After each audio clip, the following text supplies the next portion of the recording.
Moja ya kitu ambacho wanawake wengi wanapenda ni matumizi ya clomiphene.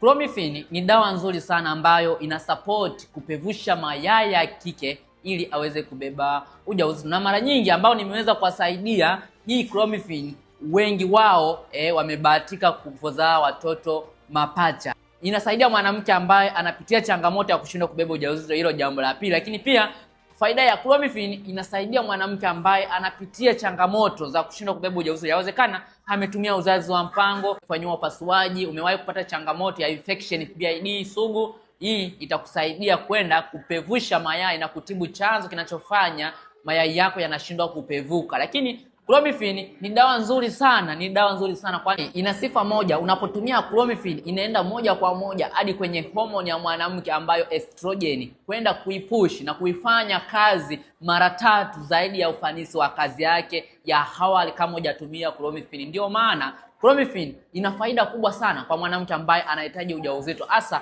pale unapohitaji mapacha. Unapotumia clomiphene inaenda moja kwa moja hadi kwenye tenzi ya pituitary gland, na mwisho wa siku inaenda kutengeneza homoni ya follicle stimulating hormone pamoja na homoni ya luteinizing hormones. Ndio maana wengi wao waliotumia hii clomiphene wameweza kubeba ujauzito. Ikiwa upo kwenye uhitaji wa mtoto, unashindwa kubeba ujauzito, tunaweza kuwasiliana kwa namba iliyoko kwenye bio niweze kusaidia hii package ya mkombozi wa wanawake ambao wanashindwa kubeba ujauzito. Usisahau kufollow account na kucomment ili tuendelee kujifunza mara pale naendelea kutoa clip za Kennedy na uzazi.